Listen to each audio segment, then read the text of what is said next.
భారత్ ప్రతీకార దాడులతో వణికిపోతున్న పాకిస్తాన్ కరడుగట్టిన లష్కర్-ఏ-తోయిబా ఉగ్రవాది హఫీజ్ సయీద్కు భద్రతను కట్టుదిట్టం చేసింది.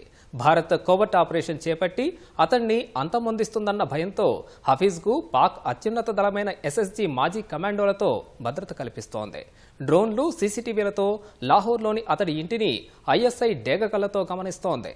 అనుమతి లేకుండా ఎవరినీ అటు వెళ్లకుండా లష్కర్-ఏ-తోయిబా ఉగ్రవాదులతో కలిసి పాక్ సైనికులు పహారా కాస్తున్నారు.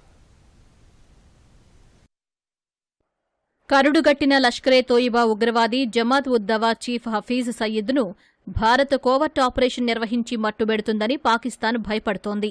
పహల్గాం ఉగ్రదాడికి ప్రధాన సూత్రధారి హఫీజ్ అని అనుమానాలున్న నేపథ్యంలో పాక్ ప్రభుత్వం నిఘా సంస్థ ఐఎస్ఐ కలిసి హఫీజ్ సయీద్కు భద్రతను కట్టుదిట్టం చేసింది. లాహోర్లోని మొహల్లా జోహార్ సహా ఇతర నివాసాల వద్ద పాక్ సైన్యంలో అత్యున్నత దళం ఎస్ఎస్జీ మాజీ కమాండోలను మోహరించినట్లు నిఘా వర్గాలు గుర్తించాయి.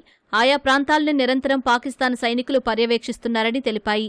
ప్రస్తుతం ఎక్కువ జనాభా ఉండే మొహల్లా జోహార్ ప్రాంతం కట్టుదిట్టమైన భద్రతా వలయంలోకి వెళ్లినట్లు పేర్కొన్నాయి. లష్కర్-ఏ-తోయిబా ఉగ్రవాదులతో పాటు ఐఎస్ఐ సిబ్బంది సైతం హఫీజ్ సయీద్ భద్రతా చర్యల్లో భాగమైనట్లు సమాచారం. హఫీజ్ ఇంటిపై నిరంతరం డ్రోన్లతో నిఘా ఉంచారు. 4 కిలోమీటర్ల పరిధిలోని రోడ్లలో హై రెజల్యూషన్ కెమెరాలు ఏర్పాటు చేశారు. అతడి ఇంటి సమీపంలో ఇతరుల డ్రోన్ల ఎగరవేతపై నిషేధం విధించారు. ప్రజలనెవరినీ అటువైపు వెళ్లనీయడం లేదు.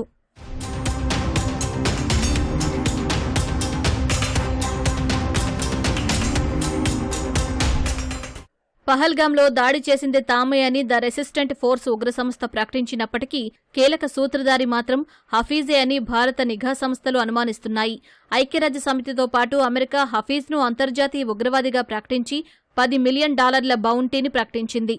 పాకిస్తాన్ మాత్రం హఫీజ్ను ఉగ్రవాద నిధుల కేసులో జైల్లో ఉంచామని చెబుతోంది. అయితే అతడి ఇంటినే సాంకేతికంగా పాకిస్తాన్ ఓ సబ్ జైలుగా మార్చినట్లు సమాచారం. సైన్యం, ఐఎస్ఐ పర్యవేక్షణలో హఫీజ్ ఆ ఇంట్లో హాయిగా జీవిస్తున్నాడు. హఫీజ్ ఇంటి ఉపగ్రహ చిత్రాలు సహా ఓ వీడియో ఇటీవల బయటకొచ్చింది.